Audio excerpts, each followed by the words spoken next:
Hi everybody, it's Ralph Perez, Horror and Coffee. I'm here with Peaceful G here. Hi everyone. Okay, so this is my queen, by the way, if you haven't noticed. We went to see The Strangers Part 3 yesterday, and it was bad. Really bad.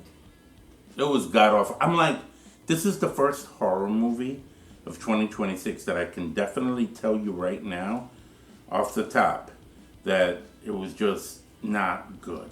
Waste of time. It was a waste of time, and we left out of that theater like, what was that we just saw? Yeah. I have a theory. Now, first of all, before we move forward, there's going to be some spoilers on this. So if you don't want to know anything because you want to see the movie for yourself, do it at your own peril, of course. But you want to leave now, watch the movie, come back, and then comment below to talk to us about what you thought about it. Mm-hmm. But for real though, this movie. All right, what's The Strangers Chapter 3? It's obviously the third part of a 3-part series that started the previous year with The Strangers Chapter 1, then several months ago with The Strangers Chapter 2.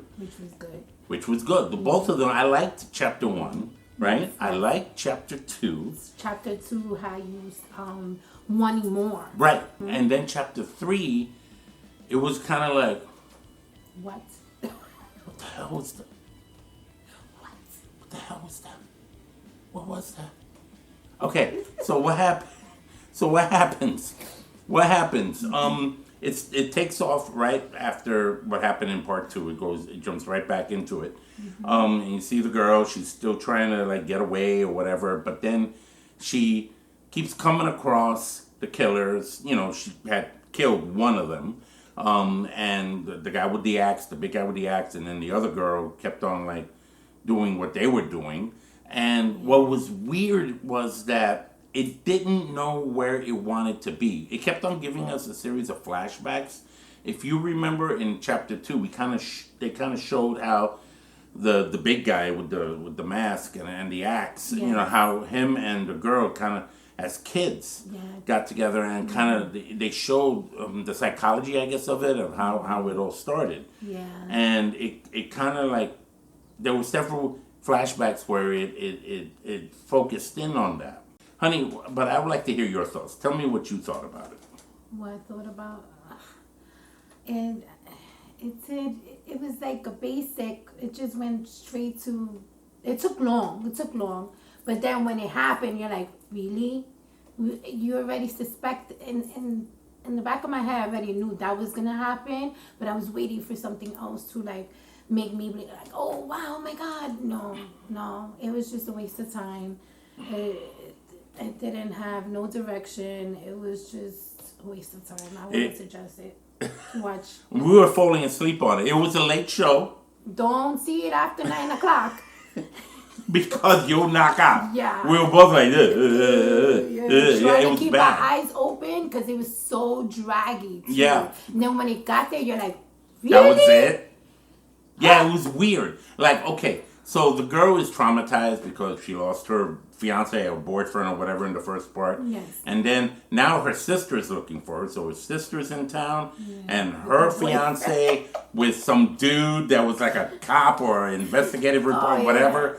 And they're coming they get mixed up into the act, but unnecessarily. You never get to know who these 3 people were. There was no character development. They were just there, and then they weren't.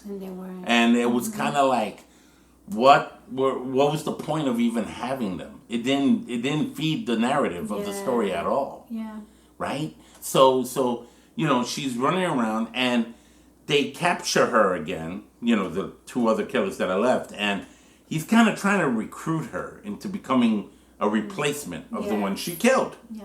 Weird. He kind of like, in a weird way, likes her. Like, he's like obsessed with her. He has some kind of, you know. Ooh, I don't know. I don't know what it was. I know he was romantically pulled towards the other one, but the one that died, but maybe he was trying to replace her. Maybe. In that sense with this girl, because he saw that this girl had gusto and she was tough and she was enduring all these, you know, she survived, whereas the other ones didn't. Mm-hmm. And I think he saw something like that in her. However, then we see what the sheriff's involvement in all this was, and it wasn't good. Like, he was just like this deadbeat cop character, and then the whole town knew what they and it were. was okay. Like, Yeah. everybody just went They're about like their that. business. Because they were strangers. You see, the strangers, they say the strangers, but you're thinking the strangers are the killers. It's not. The strangers are the people town. coming into the town because they're strangers to them. Yes. And those are the ones that are the victims. Yep. The title of this movie, The Strangers, is actually geared towards the victims, not the killers themselves.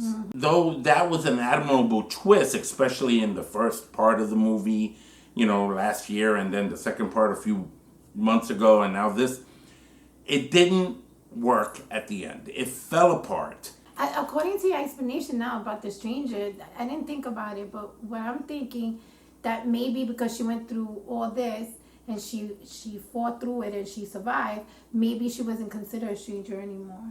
That's why he wanted her to be a part of Yeah. the whole...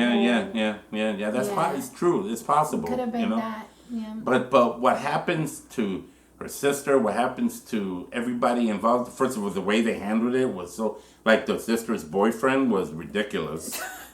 Yeah, she's laughing because she knows what I'm talking about. It was bad. I was like, dude, I'm gonna protect you, and then he's screaming, he's shooting all over the place. I'm like, oh, it's gonna be okay. It's gonna be okay. The Yeah. killer's at the door. Like, Okay, like, and again, it just doesn't. It didn't work. It didn't feed the narrative of the story. They were useless, and then at the end, all I can tell you, since we're going spoiler territory, is that she kind of walks away from all of it. But she just keeps on walking. She doesn't get in a car. She doesn't get in the truck where her dead sister is. She just keeps walking. And into the woods somewhere. I'm like, with the mask in her hand of the guy that killed her. And I'm like, no, this didn't make sense. It was, you know what I think happened? I think all of that stuff that we saw in The Strangers Chapter 3 was actually leftover footage from The Strangers Chapter 2 that they discarded, and they figured, you know what, let's make some extra money, let's glue all this together to the best way we can, and just put it out there because, we'll be able to make money out of it. That's what I think happened. It makes sense because in the second one, it the way they left us, we were like, wait, what? Wait a minute, wait, there's more to the story. So now it gives you that you want to see the next one. So now when we saw the next one, but it fell flat. It was boring. It was dragging, and it made no sense. And the character development was virtually absent. The strong woman that we saw in Chapter 1 and in Chapter 2 disappeared. She became she barely had anything to say. And then there was no mystery. Like, they used a mask. There was no mystery. You already know who was the killer. Exactly. It was like, I already knew that was... Yeah. Like, finally, the big guy, took off the mask. I'm like, we kind of knew it was him. We kind of knew. We had a sense. Yeah. But it was just kind of like, there's no twist. It was just dull. And the crazy thing is that she tried to escape 2 times and did... And she keeps coming back. She keeps coming back. What the hell? Now it's starting to make me think that she kind of liked... She's gone bonkers. She liked the challenge. Yeah, but it didn't make...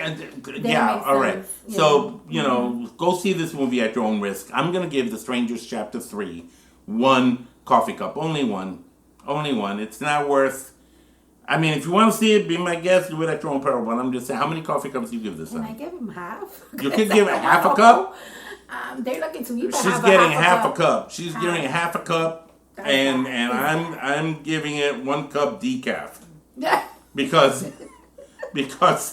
it's just it was just a waste of time. We could have been doing something else last night, but because It was. Why are you laughing? Because you're gonna need a cup of coffee to see After, this yes, movie. yes. Because you're gonna have to stay up. Yes, go stop at Dunkin' Donuts or Starbucks or whatever, a diner or whatever, and get a big one. Caffeine. Make sure it's strong too. Very strong. If you're gonna watch it, because you're gonna fall. I'm telling you, it's Black. black. And I do, light and sweet, light but and sweet, she but likes the light and dark. sweet too. Like she likes the coffee light and sweet. Like, Aw, you my sweetie pie too. What did you think, if you saw it, of The Strangers, Chapter 3? Talk to us, let me know. Let us know in the comments below, and please consider subscribing for future horror and coffee content. We're gonna be back with more horror movies in the future with her, with my queen, and without, depending on the movie. Yeah. And let's see where we can come together and. But the first flop, the first cinematic flop of 2026 has just gotten released today, and that flop is The Strangers Chapter 3. Don't check it out. But if you want to check it out, it's a free country. Go and let us know if you liked it. Hey, if you like it, then good for you, because you obviously saw something that we didn't see. I suggest to see it at home instead of going to the movies and wasting your time. Unless you have a membership. But anyway. Oh yeah. Until then, until next time, this is Ralph, and this is my queen, Gina. Peaceful Gina. And until next time, here on Horror and Coffee, take care.